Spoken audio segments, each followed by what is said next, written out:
Good morning, students.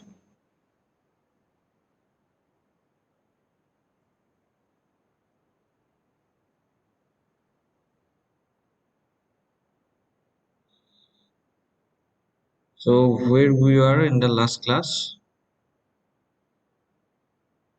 I think we have discussed the jump analysis in rectangular channel.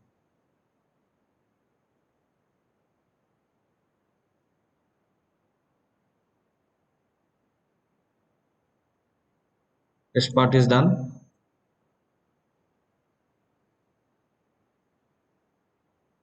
I think we have already discussed this topic, so we move on to the next.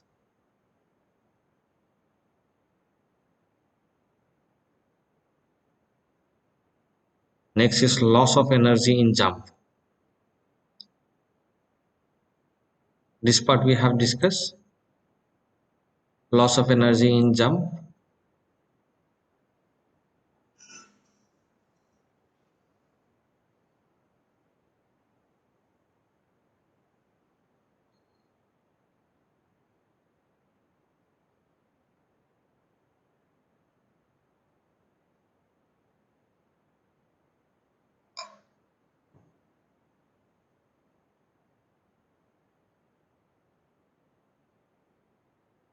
Okay. So this is the next topic we are going to discuss today is your loss of energy in jump.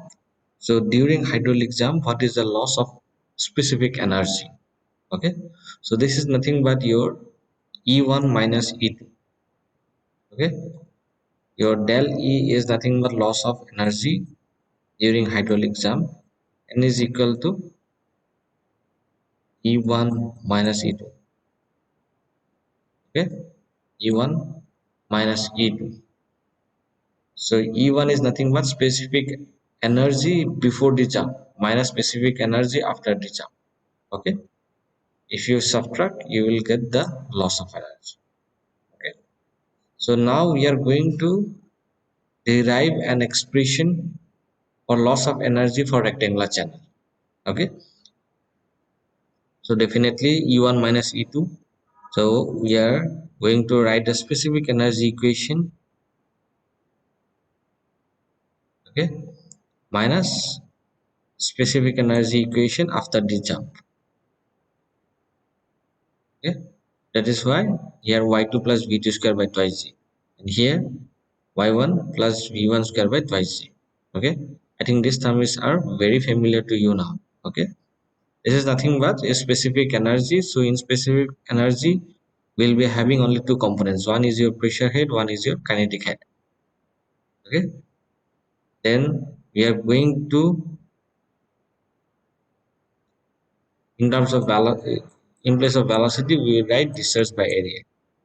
Okay, and in place of area, if we consider is a rectangular channel, it will be b multiplied by y, without the channel multiplied by depth of flow. Okay, so that is why in place of v we have written q by a, and in place of a we have directly written b into y, as this is for before the jump. So that is why here in place of y we have written y1. Okay, similarly here also you have to replace that velocity by q by a,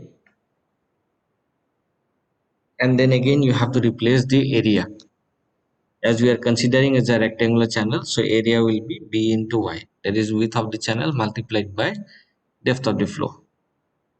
Okay, so again we know that small q is nothing but your discharge per unit width of the channel. Okay, so here also you have q square by b square, so you can write small q square here. Okay, so this is y1, y1 is there, this is in negative, so here minus y2,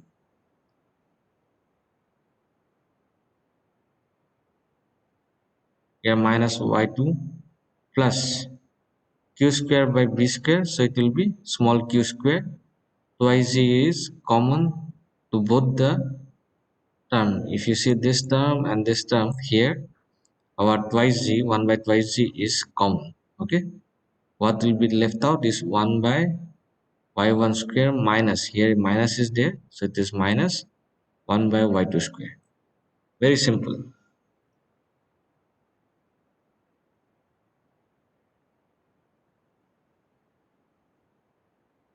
Then we separated.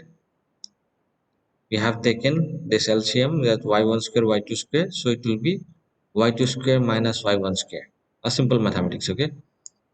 So again, we have discussed many times, if you have a square minus b square, in place of it you can write a plus b, a minus b. Okay, so here also doing the same thing. Okay, here also doing the same thing, a plus b, a minus b. So first you write down till here.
Over.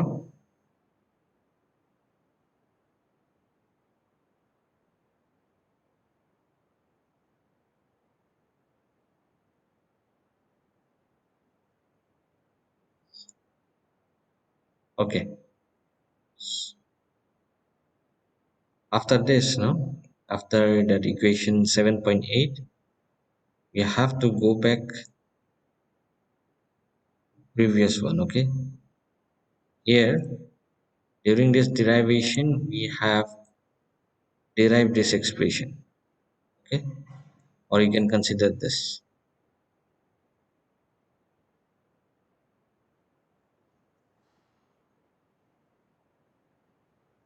We can consider this here, y1 y2 y2 plus y1 is equal to twice q square by g. We are going to substitute this expression in 7.8. Okay, so here we have q square by g. So from this equation we have already derived. When we are deriving or when we are discussing about jump analysis in rectangular channel, during this we have already derived this expression. Okay, so here we are going to implement this equation. Okay, okay, So here we have q square by g. So this will be q square by g, and then just bring this 2 in the left hand side, so it will be divided. Okay, and then we substitute this expression in equation 7.8 here in place of q square by g. Okay, then you have to simplify. That's it. Okay, after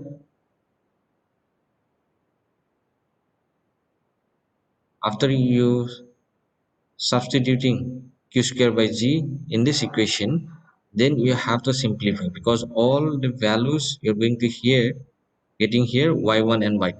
Okay, there is no other term here after substituting this q square by g. If you can see here in this 7.8 you have only y2 and y2, oh sorry, y1 terms. Okay, then you have q square by g. When you replace this q square by g by this expression, here also you can see you have only y1 and y2.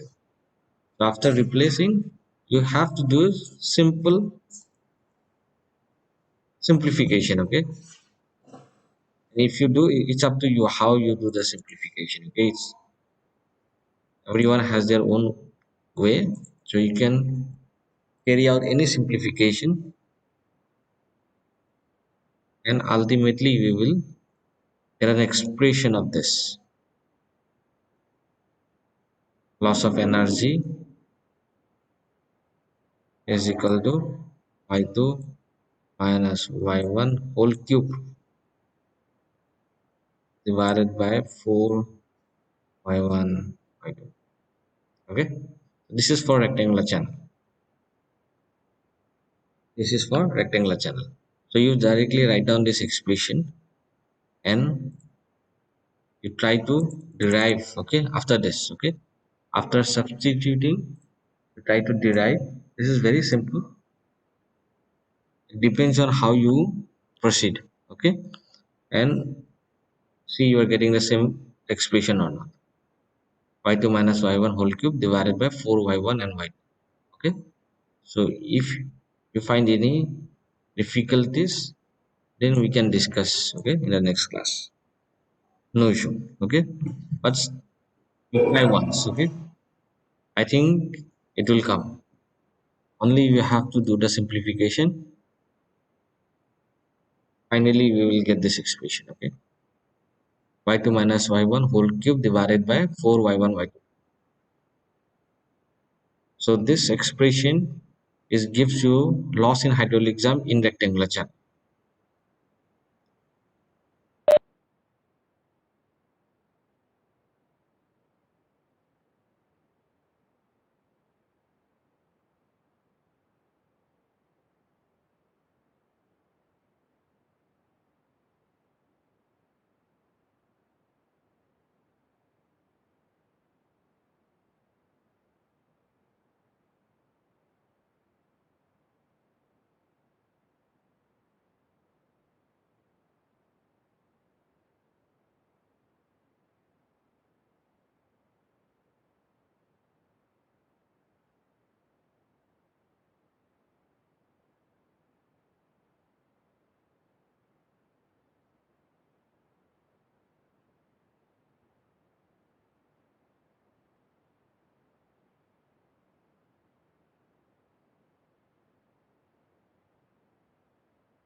So we move on to the next topic now.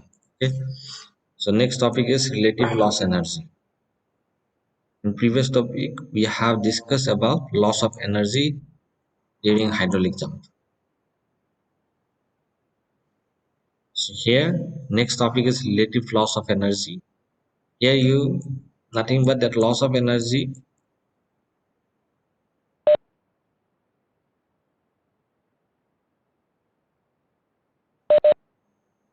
That loss of energy, if you divide it by specific energy before the jump, is called the relative loss of energy.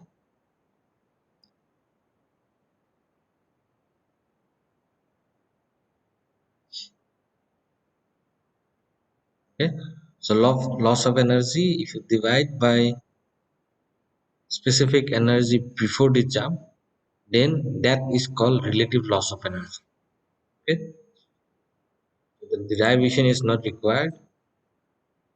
It's not in the syllabus. Okay. Next, we can move on to efficiency of jump. Okay. Next topic you write efficiency of jump. So this efficiency is nothing but your E2 divided by E1. That is your specific energy after the jump divided by specific energy before the jump is called your efficiency of the jump. So if you are asked to find out the efficiency, you're going to find out specific energy after the jump and specific energy before the jump, and if you divide, you will get efficiency of jump. Okay, so this is the expression. You can write it down. E2 divided by E1.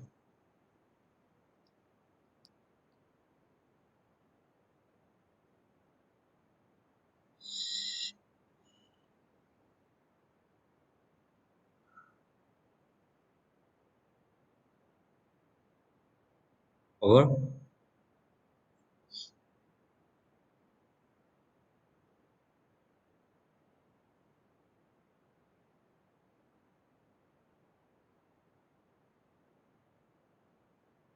Okay.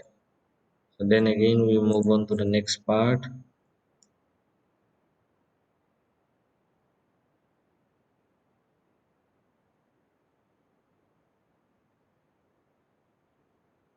Okay. So next is height of the jump. Next is height of the jump and relative height. Okay. So first, height of the jump. Height of the jump is nothing but y2 minus y1. That is depth of flow after the jump minus depth of flow before the jump. Y2 minus y1. Okay. This gives you height of the jump.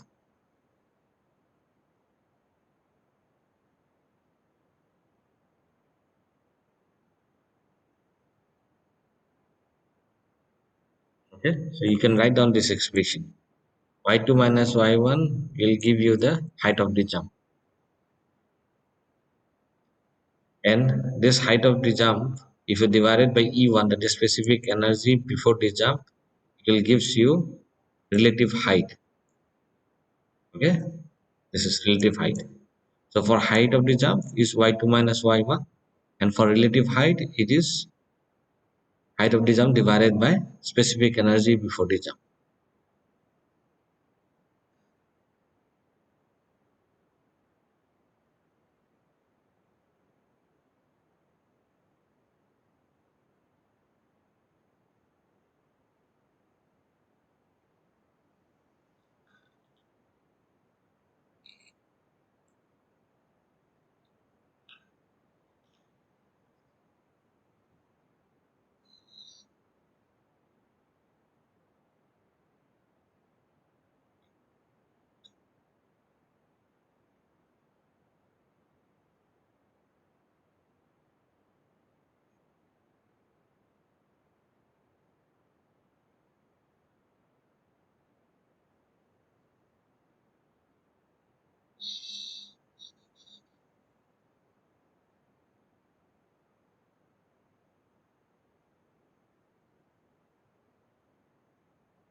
Okay.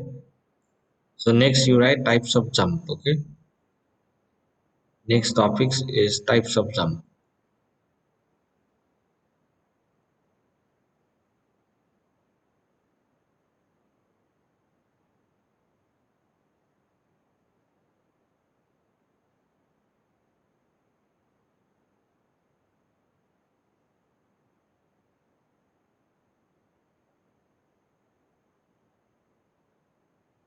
Okay. So first you write down the angular jump. Okay. So here the Froude number is varies from 1 to 1.7. Okay. Froude number, that is FR1. Froude number before the jump is varies from 1 to 1.7. The water surface shows undulations and efficiency E2 divided by E1 is very small, and Y2 divided by Y1 is also small. Okay, so you can write the first one.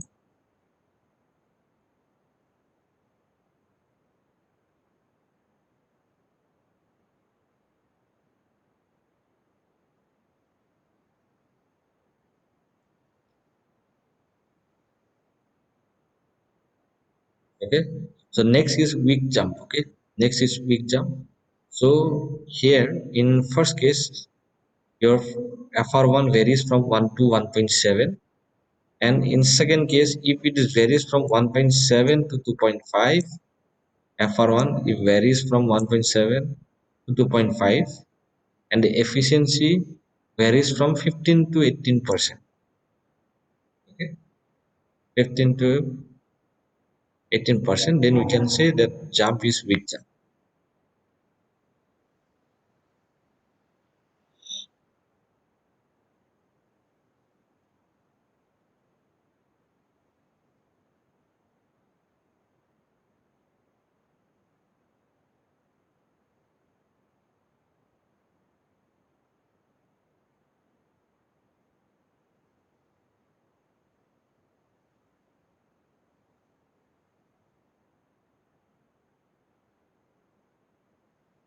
Okay, next is your number three, oscillating jump. Okay, so you remember in first case your FR1 varies from 1 to 1.7. In second case it varies from 1.7 to 2.5. In third case it varies from 2.5 to 4.5. Okay, that is your oscillating jump. Okay, and your efficiency is about 45%. Hydraulic efficiency, that is E2 divided by E1.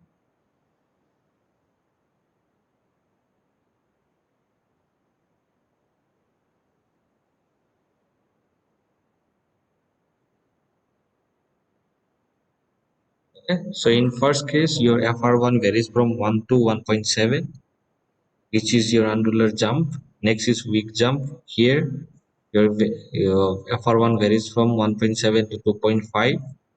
And in third case your oscillating jump.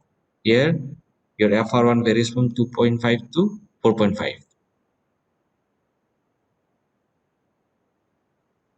Okay, then next one is steady jump. Here your FR1 varies from 4.5 to 9. Okay, and your efficiency is more than 45%, 45 to 70%. Okay,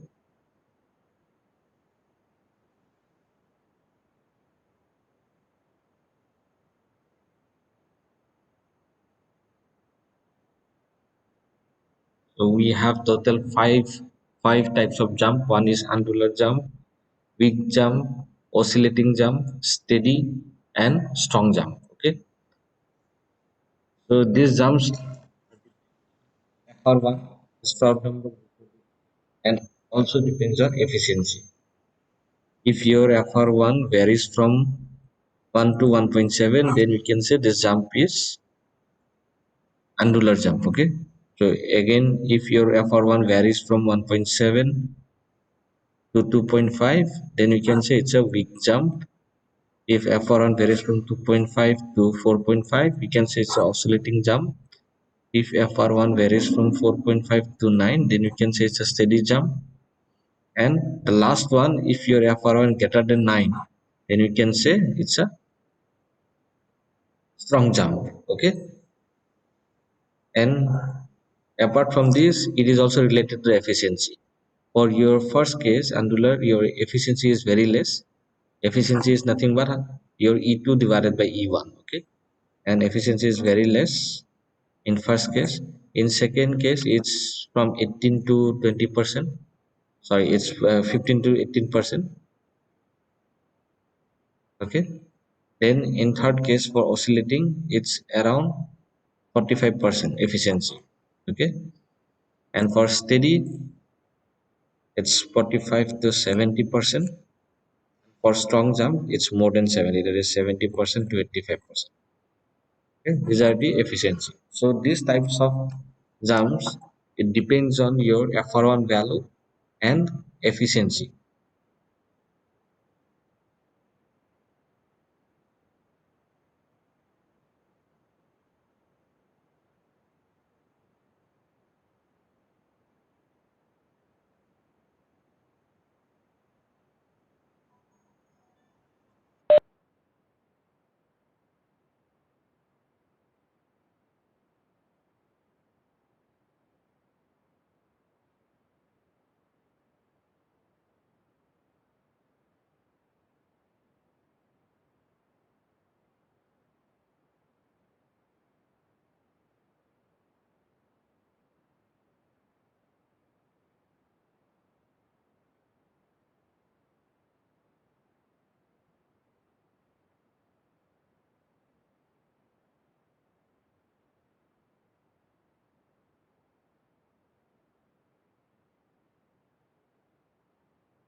We end this meeting here. Okay, you just join after 5 minutes.